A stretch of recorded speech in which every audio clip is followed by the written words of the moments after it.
Shabbat Shalom, happy Sabbath. This morning, this Sabbath morning, we are going to look at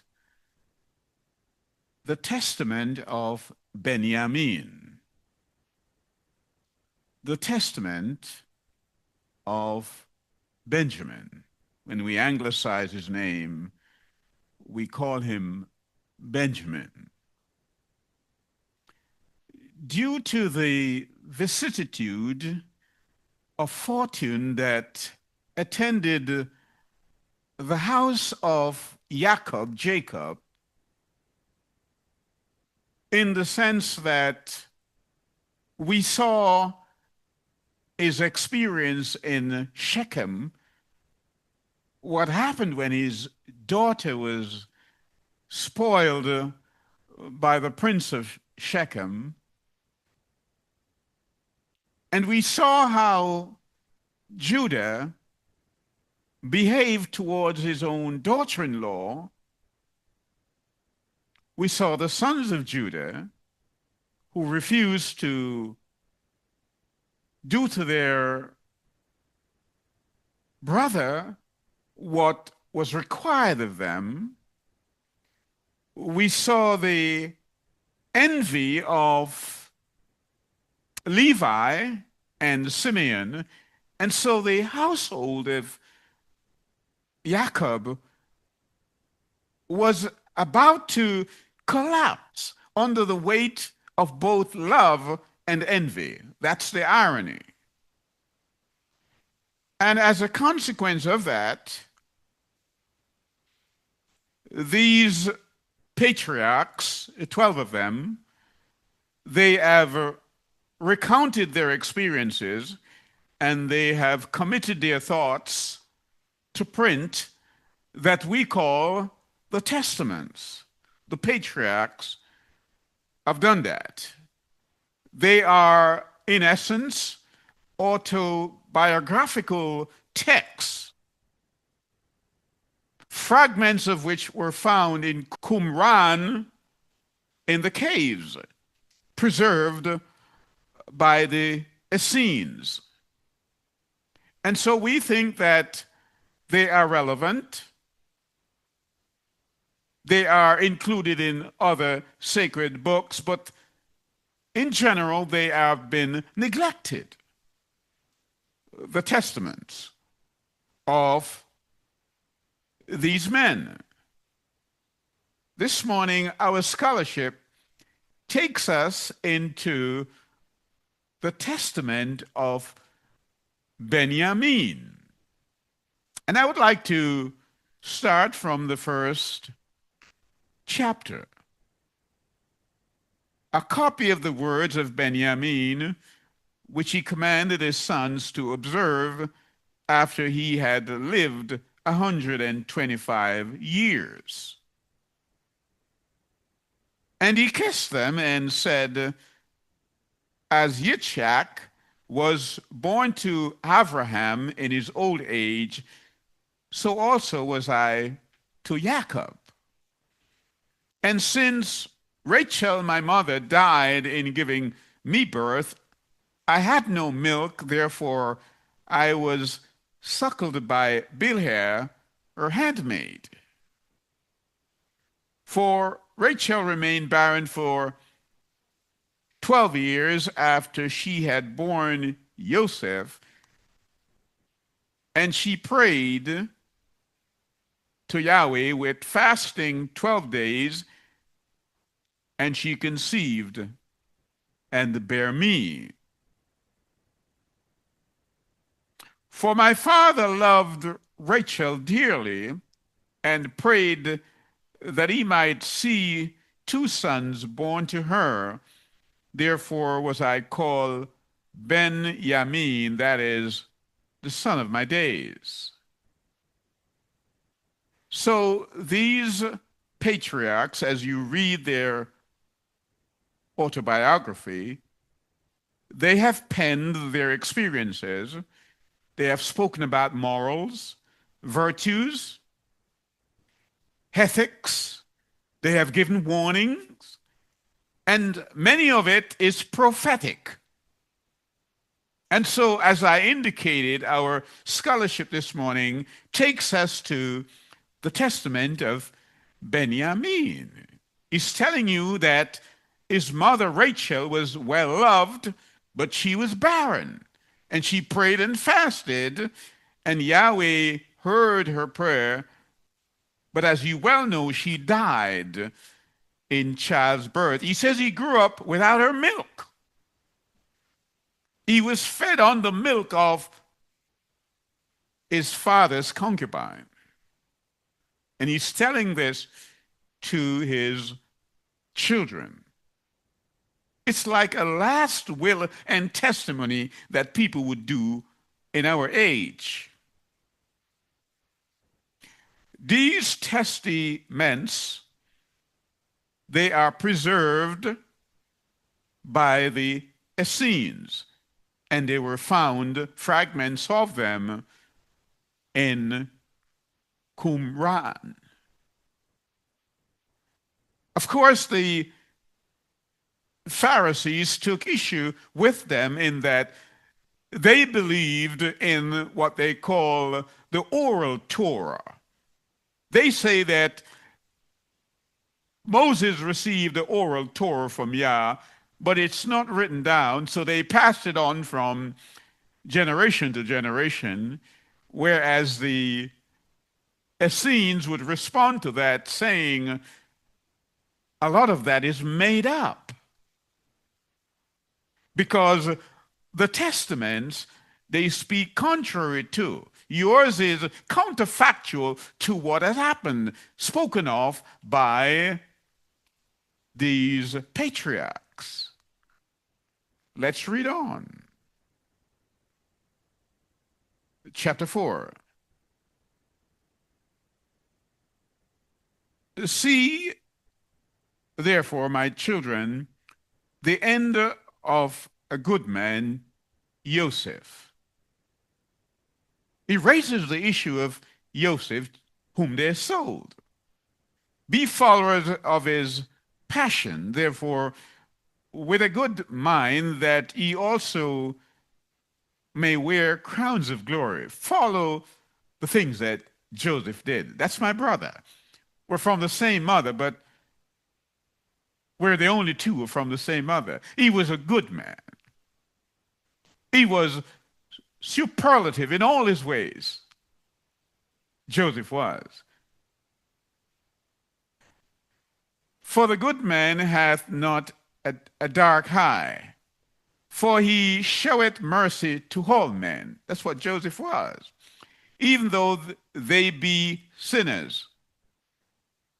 And though they devise with evil intent concerning him, by doing good he overcometh evil, being shielded by Elohim, and he loveth the righteous as his own soul.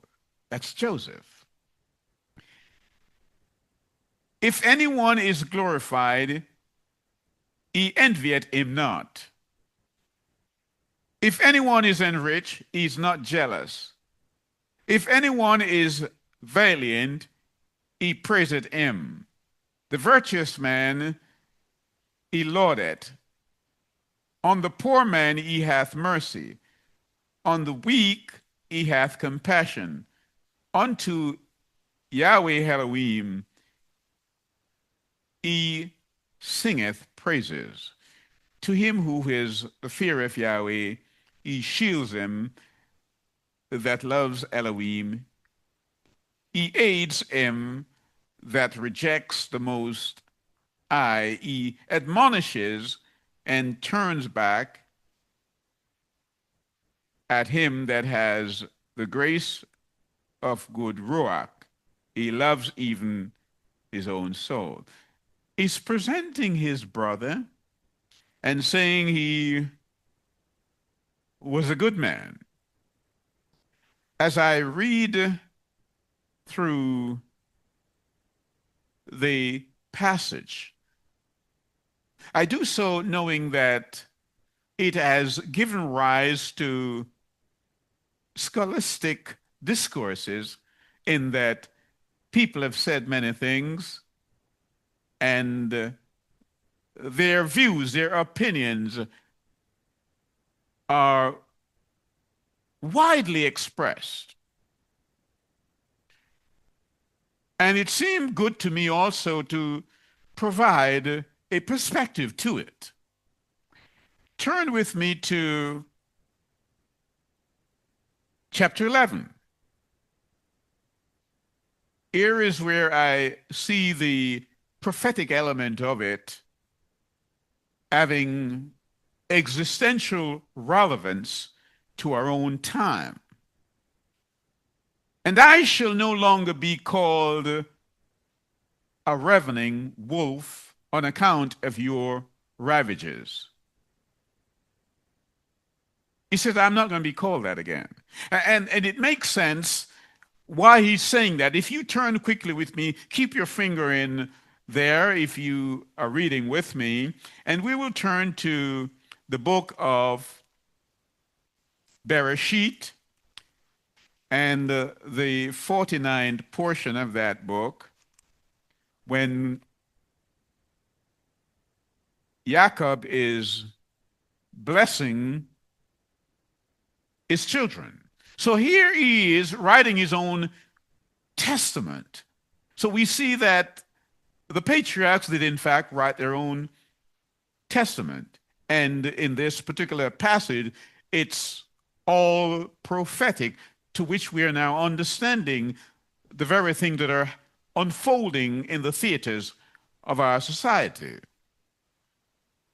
Chapter 49, and Jacob called unto his children, called unto his sons, and said, gather yourselves together, that I may tell you that which shall befall you in the last days. Gather yourself together, and hear, ye sons of Jacob, and hearken unto Yisrael your father. Reuben, he starts with his firstborn. Thou art my firstborn, my might, and the beginning of my strength, the excellency of dignity, and the excellency of power, unstable as water. Thou shalt not excel, because thou hast gone up to your father's bed, and you have defiled it. You went up unto my couch. You slept with my concubine. You are my firstborn son, but you shall not excel. You see the prophetic nature of this. He's blessing his children. He's writing his testament that has prophetic implication throughout the ages. He's saying, you are my strength. You are my right hand. And you should have stood that way, but you defiled the family. You embarrassed the family. The thing that you did should not have been done in all of Israel. As we read through the scriptures, we see no judges coming from the tribe of Reuben. No priest. We don't see that. We see Dathan and Abiram. Those are the guys who joined with Korah. These are the men that come from that association. He says you're unstable. I can't use you as a leader. Can't use you. And as for Levi and Simeon, they're bad-tempered. We can't use them either. And as he writes his testimony, watch how he separates the scepter from the birthright.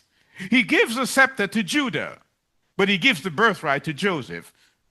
Now, as you perhaps know, the firstborn should have been the one who gets the double portion of the blessing, but because he went and slept with his father's concubine,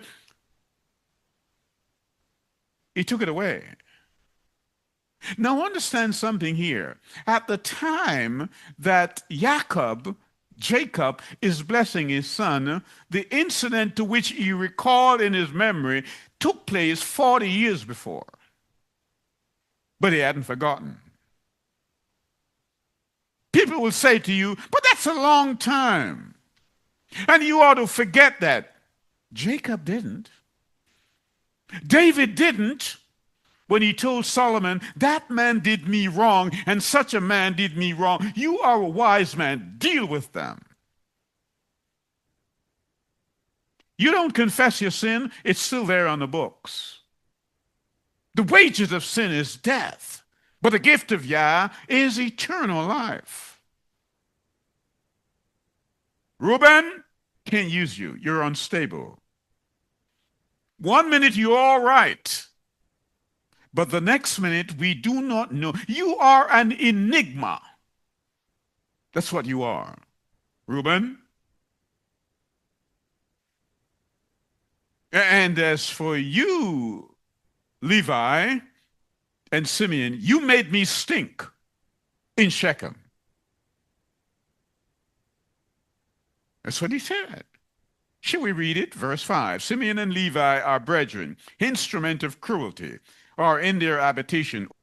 O my soul, come not thou into their secret, unto their assembly. Mine honor, be not thou united, for in their anger they slew a man, and in their self-will they dig down a wall. Cursed be their anger. This is a father speaking about his sons. For it was fierce, and their wrath, for it was cruel. I will divide them in Jacob and scatter them in Israel. I'll do that. You know, if a father was to speak like that today, the children would cut them off. But you see, we are called to live this kind of ascetic life, a disciplined life, where we must learn to deny self, even as Joseph denied himself, denied his feelings, unlike Samson. Unlike Samson, the Danite. And so this man is writing his testimony. So he says, as Judah, verse 8, Judah, thou art he whom thy brethren shall praise. Thy hand shall be in the neck of the enemies. Thy father's children shall bow down before thee. Judah is a lion whelp. From the prey, my son, thou art gone up. He stooped down, he couched as a lion, and as an old lion, who shall rouse him up? The scepter, here it is, shall not depart from Yehuda, nor a lawgiver from between his feet, until Shiloh come, until Messiah comes, and unto him shall the gathering of the people be, binding his foal unto the vine, and his ass as his colt unto the choice vine.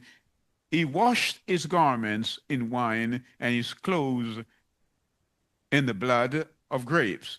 His eyes shall be red with wine, and his teeth white with milk. So when we read Isaiah chapter 61 and we see, who is that coming from Bozrah? Here is a prophecy to it. So come with me now to verse 27, which is the context of our scholarship this morning. Benjamin shall raven as a wolf. In the morning he shall devour the prey, and at night he shall divide the spoil. All these are the 12 tribes of Israel, and this is that their father spake unto them and blessed them, every one according to his blessing, he blessed them. So now come back with me to the book of Binyamin. So He taught this to his children when they were being blessed. So Benjamin now is now 125. And he's teaching his children. So he said, I shall no longer be called a ravening wolf. My father said that about me. But I'm going to be distributing food to them that work what is good. And there shall arise in the latter days one beloved of Yahweh of the tribe of Judah and Levi, a doer of his good pleasure in his mouth. Here is a prophetic element of it. With new knowledge, enlightening the Gentiles until the consummation of the age, shall he be in the congregation of the Gentiles. The one who is coming is going to be one who enlightened the Gentiles. He's going to come with new knowledge, that which they did not understand in the Old Testament. The one who is coming is going to be able to explain that, the perspicuity of it. It's going to be so clear, so understandable that the Gentiles won't have any problem with it. And he's going to be among the rulers as a strain of music in the mouth of all. And he shall be inscribed in the holy book. He's going to be in the book. Notice when he's writing this, he's saying there is something as a book that is coming after the Torah, after the Old Testament. And the one who's coming will be inscribed in the New Testament in the Brit Hadashah. It wants you to know that it is prophetic. This one will be loved by Elohim forever. And through them he shall go to and fro, as Jacob my father, saying, he shall fill up that which is lacketh by the tribe. He shall provide new evidence and the clarity of it to the people, to the Gentile, the one who is coming. Now, notice something here. In certain edition, it says, one from my own seed. So the one who is coming is from his own seed, a Benjamite. But it says here that one who is from the tribe of Judah and Levi. He's from two tribes. What is Binyamin trying to teach us? As I have understood this, Binyamin is letting you know the one who is coming with the scepter. He's from Judah, but he's a priest. He's a king priest. He's talking about Yeshua. But understand, Yeshua had made it clear that he had been sent to the lost tribe of Israel. Go ye not out to the Gentile, but serve that which I have sent you. Give the meal to the lost tribe of Israel. That's whom he said he was sent for. But you have to thresh through the enigma of the statement here to understand what Binyamin, the last son of Jacob, is saying. He says the one who comes will be a teacher to the Gentiles. So you've got to understand something here. So I invite you to come with me to the book of Acts. The book of Acts. Because this is where we find that individual. Chapter 9 of that book, let's read. And Shaul, yet breathing out threatenings and slaughter against the disciples of Yeshua, went unto the high priest and desired of him letters to Damascus to the synagogue, that if he found any in the way, whether they were men or women, he might bring them bound unto Jerusalem. And as he journeyed, he came near Damascus, and suddenly there shined around about him a light from the Shemaim, that's from heaven. And he fell to the earth, the Eretz, and heard a voice saying unto him, Shaul, Shaul, why persecutest thou me? And he said, Who art thou, Master?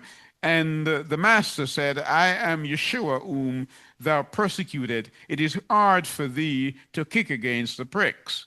And he trembling, this is Shaul, and astonished said, Master, what wilt thou have me do?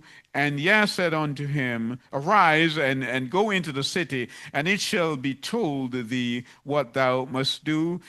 And the men which journeyed with him stood speechless, hearing a voice, but seeing no man. And Shaul arose from the earth, from the Eretz. When his eyes were opened, he saw no man, but they led him by the hand and brought him into Damascus. And he was there 3 days without sight, and neither did eat or drink. That's the condition of the world we're living in. We're all traveling to Damascus because we're all against the other man, envious, jealous. That's the thing that almost caused the house of Jacob to collapse.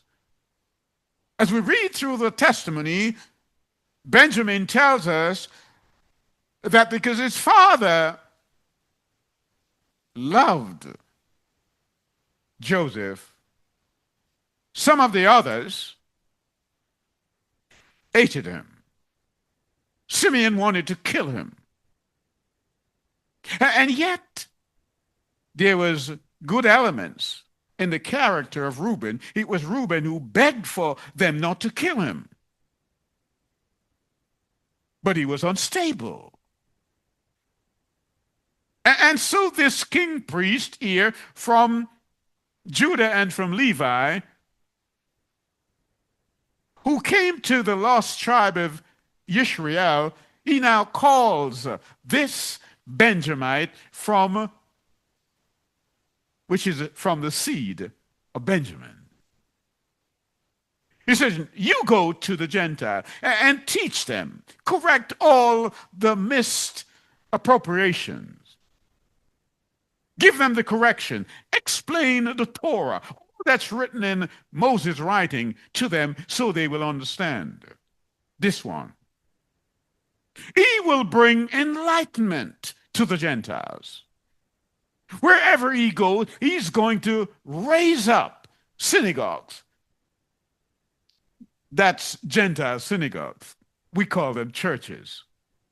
And he will provide evidence to them because Ananias had a problem with it. In verse 17 of the same chapter 9, and Ananias went his way and entered into the house, and putting his hands on him, said, Brother Saul. Because he had pondered if this could be the same man who was seeking to kill those who were in the way, believing in Yeshua. But now he heard that Shaul had been converted. And he was at the stage where he was somewhat ambivalent to the process. He wanted to know. And so Yah told him, this man, in verse 15, Yah said unto him, Go thy way, for he is a chosen vessel unto me to bear my name before the Gentiles. There it is. Yah chose a man from the house, from the tribe of Benjamin, to take the message to the Gentiles, which coheres with the prophecy of Benjamin here. He says he's a chosen vessel, and he's going to bear my name before the Gentiles and kings and the children of Israel, for I will show him how great things he must suffer for my name's sake. Now, one of the things that intrigues me about Shaul, a man who was mistaken as an Egyptian at a time when Egyptian carried the deep pigmentation of bronze like many of us do today. He was mistaken as an Egyptian. But that's not what catches my attention. It's clear in the word in numerous places that this man went all over the place. He went to Arabia. He went to the world of the Greeks. He went to Rome. But I see no evidence of him going to Africa. We have no records of Shaul going to Africa. And perhaps you are as intrigued as I am, and for good reason. Because if he did not go to Africa, we're talking about 54 countries, a whole continent. Whereas we know, we do know this, that Matthew, whose gospel was for the Jew, he died in Ethiopia. We know that Thomas, who had difficulty believing in the resurrection, he was martyred in India. And so when we put those things together and we look at it through the eyes of Esther, chapter 1, we understand that King Ahasuerus, who then ruled, he ruled over an empire from Ethiopia to India. And so you need not conjecture as to the coloration of the people in his empire. And Shaul did not go to Africa. Mark died in North Africa, in Egypt. And so we're getting a different perspective of what we're doing. So the point here that I want to send home is that Shaul was going to give enlightenment, understanding to the Gentile. So what Benjamin is saying, if you have a problem with the Old Testament, that which is concealed, through his epistle, this man will reveal it. So turn with me to Ephesians chapter 2. We're trying to make sense of this. Ephesians chapter 2. And you have quickened. I'm starting at verse 1. Who were dead in trespass and sins, wherein in times past he walked according to the course of the world, according to the prince of the power of the air, and the spirit that now worketh in the children of disobedience. You were like that. He's speaking to the people in Ephesus. You were like that, you Gentiles, among whom also we all had our conversation in times past in the lust of the flesh, fulfilling the desires of the flesh and of the mind, and were by nature the children of wrath, even as others. You were like Simeon and Levi, children of wrath, angry, bitter, jealous. You were. But Yah, who is rich in mercy, for his great love, wherewith he loved us, even when we were dead in sins, hath quickened us together with Yeshua. By grace he has saved, and hath raised us up together and made us sit together in heavenly places in Yeshua, the Messiah, that in the ages to come he might shew the exceeding riches of his grace in his kindness towards us through Yeshua. That's his workmanship, created by Yeshua. Verse 11, wherefore remember that he being in times past Gentiles, because remember, he's chosen as a vessel to explain, to give perspicuity to the Gentiles. At one time you were Gentiles in the flesh, who were called uncircumcision, by that which is called circumcision. The Jews used to call you uncircumcised, in the flesh made by hands. That is the time you were without Yeshua. You are a Gentile when you don't have the Messiah. When you don't accept Yeshua, you're a Gentile. You're a non-believer. He's explaining this. The very context of the testimony of Benjamin. When you don't have Yeshua and you're out there, you're a Gentile. That's what he's saying. And therefore, you are not part of the commonwealth of Israel. You're an alien. But now, verse 13, in Yeshua, when you accept Yeshua, you're baptized in his name, Yeshua. You who were far off are made nigh. You're near in the blood of Yeshua. You are now an Israelite. You're not a Gentile anymore. So when you hear people say, well, we're Gentile. No. Yeshua called Shaul, Paul, and gave him the message, go to the Gentile and explain these things to them, so they will understand there is no Gentile church. Are you with me? Come with me to chapter 3 of the same book.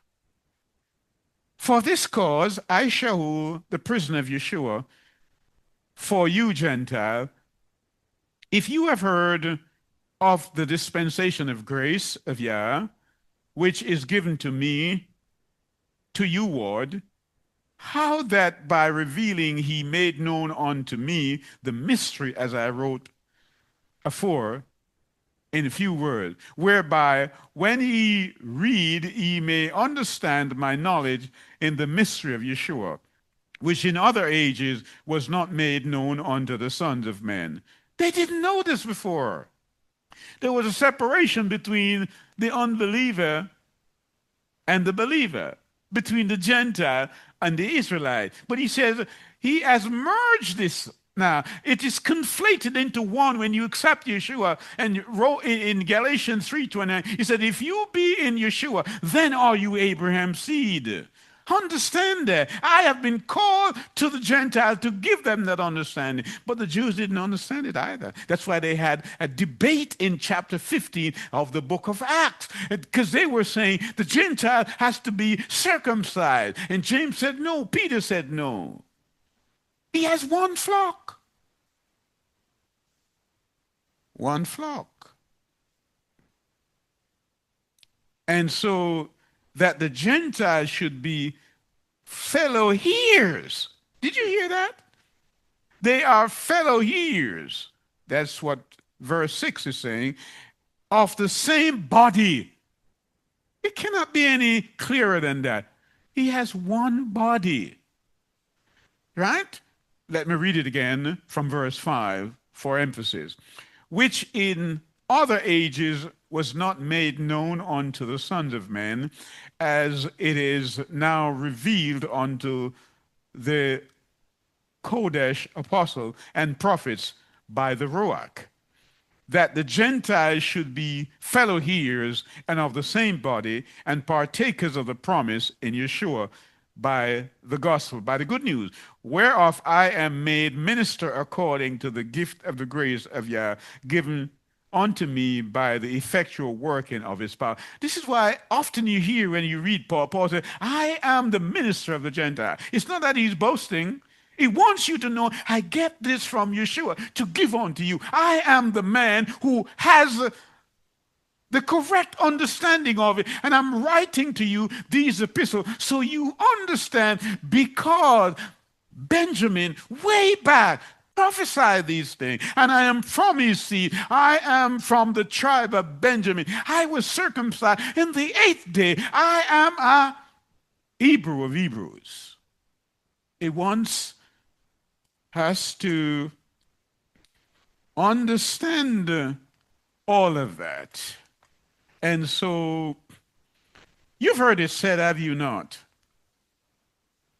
that we shouldn't pay tithes because there's no such thing in the New Testament. We should give an offering, but only a free will offering. So Paul, Shaul, he comes to us with understanding because he was the man chosen to explain to you. That's what he said. Come with me to 1 Timothy chapter 5. And I'm going to read verses 9 and 10. Let not a widow be taken into the number under 60 years old, having been the wife of one man, well reported of good works, if she has brought up children, if she has lodged strangers, if she has washed saints' feet, if she has relieved the afflicted, if she has diligently followed every good work. Verse 17. Let the elders rule well. The elders that rule well be counted worthy of a double honor, especially they who labor in the word and doctrine. For the scripture saith, Thou shalt not muzzle an ox that treadeth out the corn, and the laborer is worthy of his reward. Against an elder receive not an accusation, but before 2 or 3 witnesses. The elder, the priest, the bishop, that labor for the word and bring the news to you, he deserves a double portion, and he must live by the word. They say you ought not to pay tithes. And Paul pulls that out of Deuteronomy. Come with me to Deuteronomy chapter 26, 12 and verse 13. When thou hast made an end of tithing, all the tithes of thine increase, and the 3rd year, which is the year of tithing, and hast given it unto the Levites, the stranger, the fatherless, and the widows. Did you get that? We just read in Timothy, Paul is also saying the tithe must be given to the widow. And he defined what a widow is. He's taking it all the way from Deuteronomy. So he's saying there is no difference between the tithe in Deuteronomy and the tithe in Timothy in the New Testament, despite what the heresy that some people preach, that they may eat within thy gates and be filled. Then you shall say before Yah thy Elohim, I have brought away the hallowed things as a tithe out of mine house, and also have given them unto the Levite and unto the stranger, to the fatherless and to the widow. The widows and the priests enjoy the tithe. According to all thy commandments which thou hast commanded me, I have not transgressed thy commandment, neither have I forgotten them. He picked it right out of Deuteronomy. That's what Paul did. Let's read 2 Corinthians chapter 9, starting at verse 5. Therefore, I thought it necessary to exhort the brethren that they would go before unto you and make up beforehand your bounty, whereof ye had noticed before, that the same might be ready as a matter of bounty, and not of covetousness.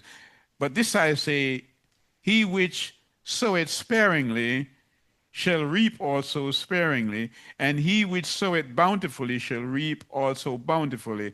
Every man according as he purpose in his heart, let him give not grudgingly or necessity, for Yah loveth a cheerful giver. So they use this. They use this text, and they say, I decide what to give. That's what they say. It's up to me to determine. No, what Paul is talking about here in 2 Corinthians, he's not talking about the tithing. He said what you give to the poor. You decide that. You determine how much you can give to the poor, how much you can give to the stranger. And so he said, give how? With a cheerful heart. But you don't give tithing. Yah sets the bounds on tithing. He says, I want a tenth of it. So when they use 2 Corinthians, they have not understood. But Paul, Shaul, who was called to give information to us and to enlighten the Gentile. Come on, Gentile, you better listen to this. Shaul says, no, when you're giving like that, you're giving to someone, you're giving a gift, a monetary gift. You decide how much you can give. But don't give it grudgingly. Giving because when Yah gives you, he doesn't give grudgingly at all. He doesn't do that. And so we need to understand the clarity that Shaul brings to us. And also in chapter 26 of Deuteronomy 11 and 12, and thou shalt rejoice in every good thing. He calls a tithe a good thing, which Yah Elohim hath given unto thee and unto thine house, thou and the Levite and the stranger and among you, when thou hast made an end of tithing all the tithes of the increase of the third year, which is the year of tithing, and hath given it unto the Levite, the stranger, the fatherless, and the widow. Here it is again, the widow. Remember them, that they may eat within the gates and be filled. Let's go to Hebrews chapter 7. And here men that die receive tithes. This is Hebrews, this is the New Testament. But there he receiveth them, of whom it is witness that he liveth, and as I may say, Levi also, who receiveth tithe, paid tithes to Abraham. Now understand, the tithe started with Abraham. Abraham is from the Melchizedek order. Understand it. And in Hebrews chapter 7, it says, when Abraham paid tithe, everybody paid tithes. Did you get that? When Abraham paid tithes, everybody paid tithes because he's the father of the faithful. Now you understand what Paul is talking about in Galatians 3:29. If you be in Yeshua, then are you Abraham's seed. What did Abraham do according to Genesis chapter 26 and verse 5? He kept all the commandments, the statutes, the ordinances, and everything. So you cannot not pay tithe and going around telling people that you're Abraham's children. You're a fake and a fraud. So the point is this. So come with me now to Galatians. Galatians chapter 3. How you foolish Galatians, says. Remember, he's talking to Gentiles here. You foolish Galatians, who hath bewitched you? Because you're not understanding, you Gentiles. You know, the sad thing about this, and as I indicated this morning in Sabbath school, the sorry state of affair is the degree of ignorance that exists among Yah's people. And that's why we're walking in darkness, and I mean gross darkness, and we are bumping into each other's ideas, and we're not looking what Yah says in the Word. But he raised up a man called Shaul, a chosen vessel, and he told him, you go to the Gentile and make sure you explain the things that are concealed in the Old Testament and reveal them in the New Testament. And the people are saying, you know that Paul, he's such and such. Peter said the things he writes, they're hard to understand. Just like the other things that are written, the weak and the other, they have difficulty understanding them. And so he's speaking to the Galatian. He's saying, you should not obey the truth. Why should you not obey the truth? Before whose eyes Yeshua HaMashiach hath been evidently set for crucified among you. Saw that. You read that. This only would I learn of you. Received ye the Spirit by the works of the law, or by the hearing of faith? Are ye so foolish, having begun in the Spirit? Or are ye now made perfect by the flesh? No. It says the law that was given to you was your schoolmaster. Because you were not learning, you were dullards. Where I come from, they say you are as thick as two short planks. That's the implication. He's saying you're not understanding the word, and I've been raised up to the Gentiles to take this thing through. He's saying that. He said the reason why this law was given was because of transgression. And he's pointing you all the way back to Exodus chapter 32. That's what he's doing. He said, when you were there in Exodus chapter 19, verses 5 and 6, Yahweh on Mount Sinai, he offered you the Melchizedek order that Abraham had. He said, if you obey me, I will give unto you the gift so you could be priests, a kingdom of priests. And you disobeyed that. So I gave you one priest.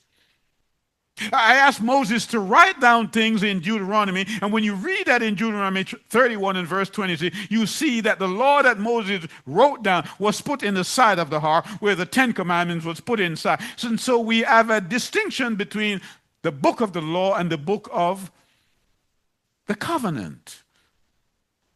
So if you are a covenant keeper, you can't go in around telling people you can't do this and you can't do that, because it's part of the covenant. So when you hear stingy, meany people telling you not to pay tithes and do all those things, what are they saying? You can't follow that. If Abraham is your father, then you do what Abraham did. And he had this conversation in chapter 8 of John with some Pharisees. And then he told them point blank, Satan is your daddy, because you're following him. So we need to understand. In verse 13, Yeshua hath redeemed us from the curse of the law. Did you get that? Being made a curse for us, for it is written, cursed is he who that hangs on a tree. So Shaul, in his mission, he was going to Gentile places, in their synagogues, in their churches, in their assemblies, to reveal to them the things that they did not fully comprehend in the Old Testament.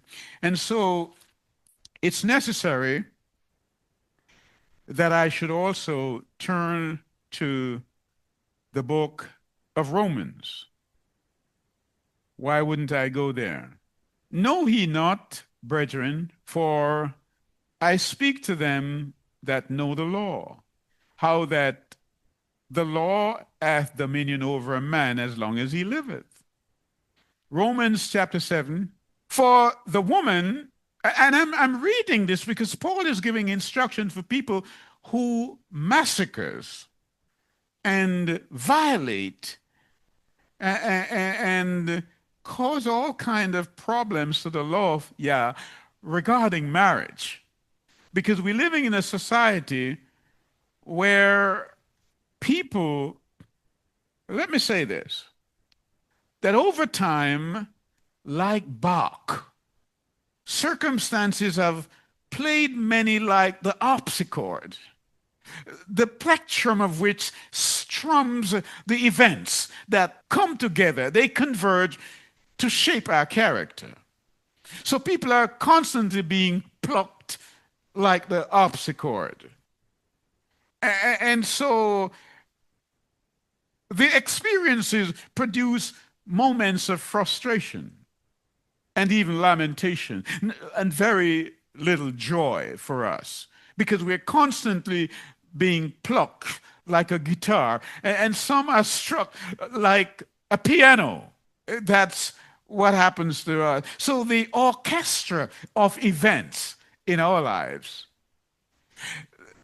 it has composed many emotional and psychological sounds to which we reluctantly dance to the music of our spiritual, cultural, and social surroundings. We hear the trumpet of lies, do we not? Oh, yes, we have. The cello of deceit, the trombone of adultery, and the guitar of fornication, and of course the drums of pridefulness, all are part of the chemistry that we waltz towards sinfulness. That's the orchestra of events in our lives. And so because of that, people are just doing all kind of things to their marriage, and attorneys and judges are telling them, you don't have to listen. So Paul is here saying, you know the law. A woman which hath an husband is bound by the law to her husband so long as he liveth. But if the husband be dead, she is loosed from the law of her husband. So then, if while her husband liveth, she be married to another man, she shall be called an adulterer. And so you hear, as I indicated, you hear that people are being strummed, being plucked, oh yes, by the plectrum of the culture. That's what's happening.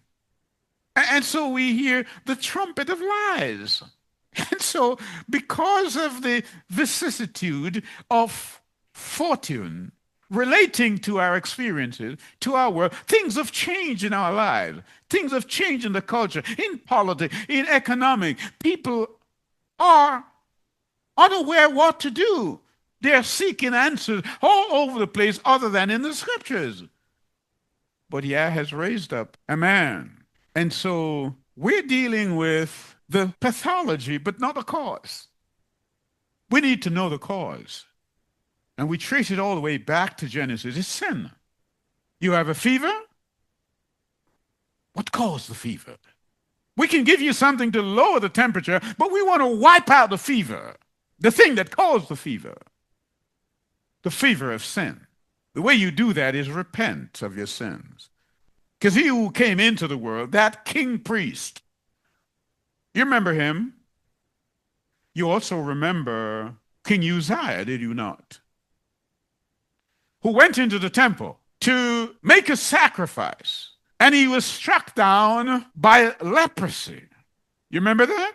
We live in a world where people just hate each other, envy, bitterness, strife. And I'm going to read you the portion of the testimony of Simeon, because I've spoken about this before. Simeon says, I'm here in chapter 2. Hearken, my children, to Shimeon your father, and I will declare unto you what things I have in my heart. I was born of Jacob as my father's second son, and my mother Leah called me Shimon, because Elohim had heard her prayer. You notice how prayerful these women were? Moreover, I became strong exceedingly. I shrunk from no achievement, nor was I afraid of aught. For my heart was hard. Did you hear me? He admits it. He tells his children, I was hard-hearted.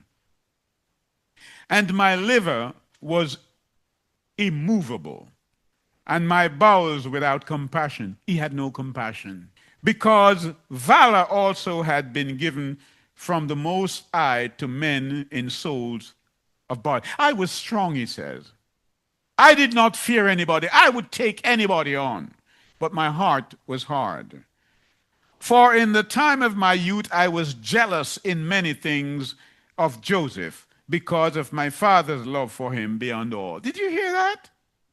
He says, I was jealous. His feet almost slipped, according to Psalm 73.